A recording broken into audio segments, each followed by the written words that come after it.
Hi, welcome back to my YouTube channel. Today we're going to start with a book about Da Vinci, very fascinating artist. Okay.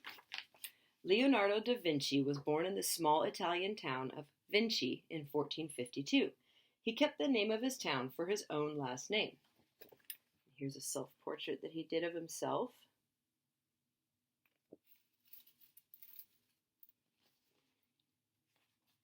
When he was little, Leonardo drew pictures of plants, insects, flowers, animals, and birds. He drew what he saw in the countryside near his home.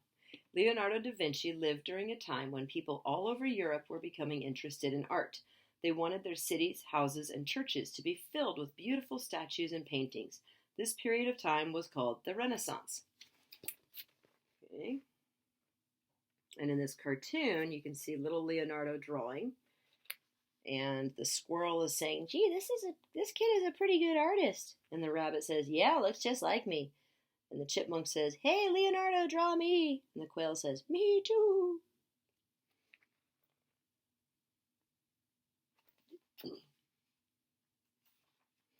Leonardo was a great artist, but he became famous because he was able to do so many other things too.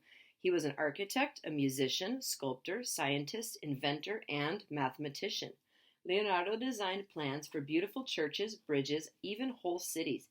He used his drawings to help him see how things would work. Okay, so we got a whole bunch of his drawings there. Botanical study, human proportions reconstructed, plan for church, plan of ideal city. Leonardo made lots of notes with his drawings. The unusual thing about the notes was they were all written backwards. To read Leonardo's notes, that's funny, you would have to hold them up to a mirror. He probably didn't want people to read about his discoveries or steal his secrets.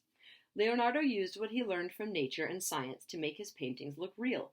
In this painting, he made the angel wings from things he had learned about bird wings. Leonardo knew how to paint beautiful plants, trees, and mountains too. When he was a teenager, Leonardo's father took him to Florence, Italy, to learn about being an artist at the workshop of the famous Andrea del Verrocchio. Okay, so the cartoon, this guy says, "Well, what does it say?" And this guy says, "It says, oh, don't forget to pick up a loaf of bread on the way home." All right, so here is the Annunciation. Notice the angel wings that look like bird wings. All right. Andrea del Verrocchio. Florence was one of the greatest art cities in Europe. When he was 20 years old, Leonardo helped his teacher finish this painting. Leonardo painted the angel kneeling in the lower corner. Many people in Florence thought Leonardo's angel was the best part of the picture because it looked much more like a living angel than the other stiff-looking figures.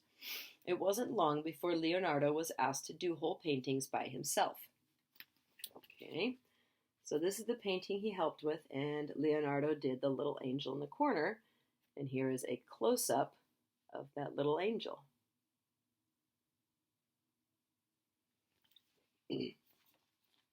Leonardo painted beautiful portraits. In this picture, he used what he had learned about nature and science to make the background as realistic as the lady. Leonardo made this painting so smooth you can hardly see a brush mark. Leonardo was one of the first artists to paint the mother of Jesus smiling and playing with her baby. Before this, artists showed Jesus and his mother looking very serious. Okay, so remember, little tiny brush strokes. So smooth you can't even see them. And then there's the mother and Jesus, and she's playing and laughing with him, like mothers do with babies. Leonardo was asked to paint these two pictures, but he never finished them. Nobody knows why. He left the other paintings unfinished too.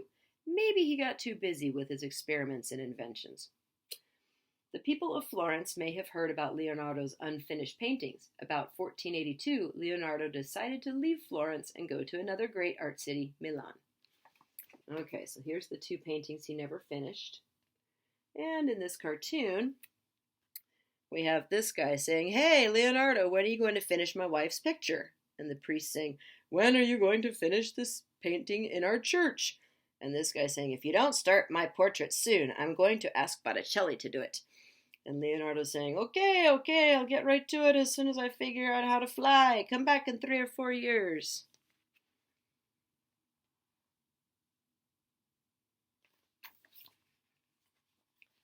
One of the first things Leonardo did when he got to Milan was paint the Virgin of the Rocks. This painting was very important in the history of art. Before it was painted, most artists would outline their people and use very flat backgrounds. Leonardo painted his figures without outlining them. He made the shadowy part of the people almost blend into the mysterious background. The parts of the people that have light on them seem to come forward and appear almost three-dimensional. Okay, so there's the Virgin of the Rocks.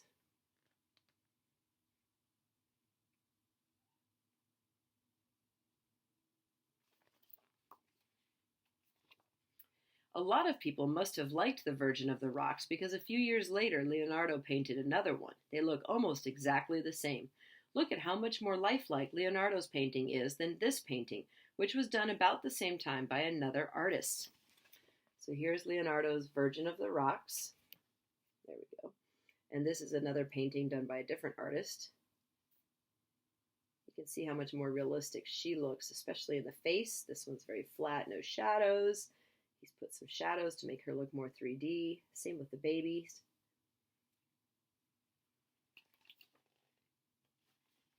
Before Leonardo moved to Milan, he promised the Duke of Milan that he would make him war machines to protect the city against the Duke's enemies. This seemed like an unusual thing for Leonardo to do because he was a very gentle person who hated war. Leonardo made lots of drawings of these machines. Some of them seemed as if they would work, but some of them looked like they wouldn't work at all. Okay, so this one is called War Machine, and he drew that in 1485. Okay, this one is an armored car, also drawn in 1485. Here we have Giant Crossbow, 1489.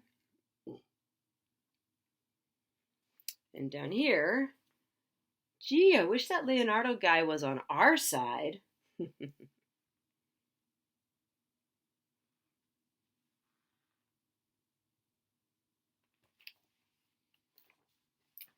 The Last Supper. Leonardo da Vinci's greatest work was done for the wall of a dining room that was used by the monks at the Church of Santa Maria dei Grazie in Milan. The Last Supper shows Jesus with his closest friends, the 12 apostles. Leonardo used all the things he had learned while doing his earlier paintings. The shadows, lighting, and background make this a beautiful painting. The special way Leonardo placed men around the table gives them a feeling of movement that had never been seen before.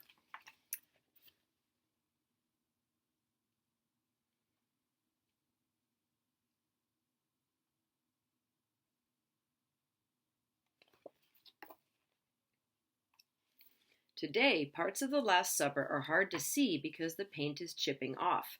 Leonardo was always experimenting with and making his own paint. The paint he made for the Last Supper didn't work very well. The Last Supper isn't the only painting that gave Leonardo problems.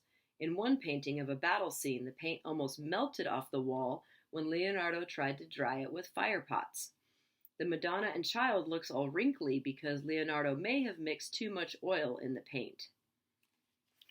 Okay, so here's the detail from the Last Supper where you can see the paint chipping off. And then if you look at her forehead, you can see that it looks kind of wrinkly.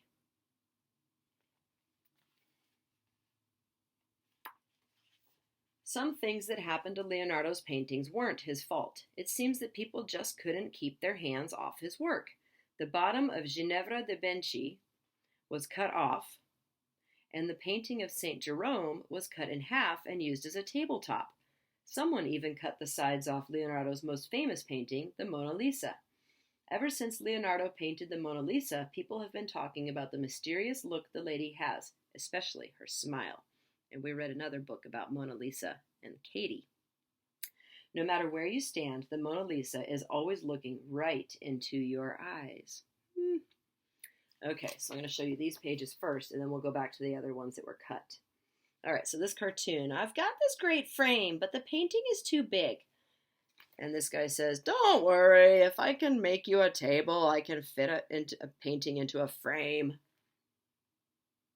And there's the Mona Lisa. We all know that one. Okay, so cut the bottom off Leonardo da Vinci. Let's see, where'd she go? Yes. So there was apparently a lot more of her body. And the painting of St. Jerome was cut in half and used as a tabletop. Oh my goodness. All right, there's St. Jerome. It's one of the unfinished ones. Okay. The background of the Mona Lisa is very interesting too. It looks like it's part of a science fiction or fairy tale world. In a strange way, Mona Lisa and the background seem to blend together. Leonardo only painted a few pictures after the Mona Lisa. He was more interested in working on his inventions and experiments. He spent the last years of his life in France, a guest of the King of France, making notes and drawings about his discoveries. He died there in 1519. Okay, so there's a close-up of the Mona Lisa so you can see the background. And then here we have St. Anne, Virgin and Child. And here we have St. John the Baptist.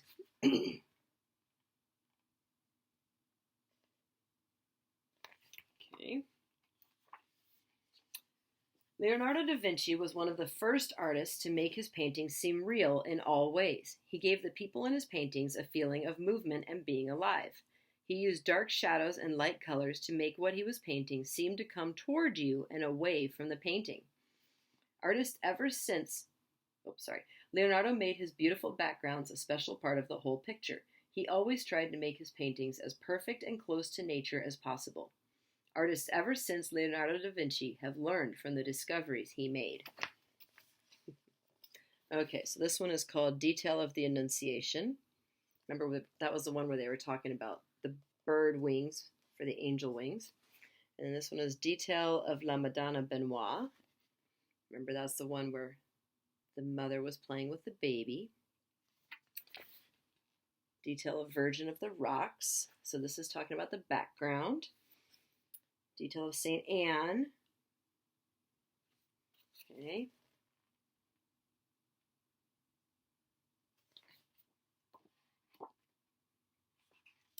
It's not easy to see a real Leonardo da Vinci painting. There's only one in the United States. The rest are in Europe. Okay. And that is the end of Da Vinci. I hope you enjoyed this story. And remember to wash your hands with soap while you're singing the alphabet song so the soap has enough time to do its job, and play safely with people who don't live in your, or people who do live in your house. And stay 6 feet away from people who don't live in your house. And I really can't wait to see you guys soon. Love you tons. Have fun. Keep watching my videos. Bye.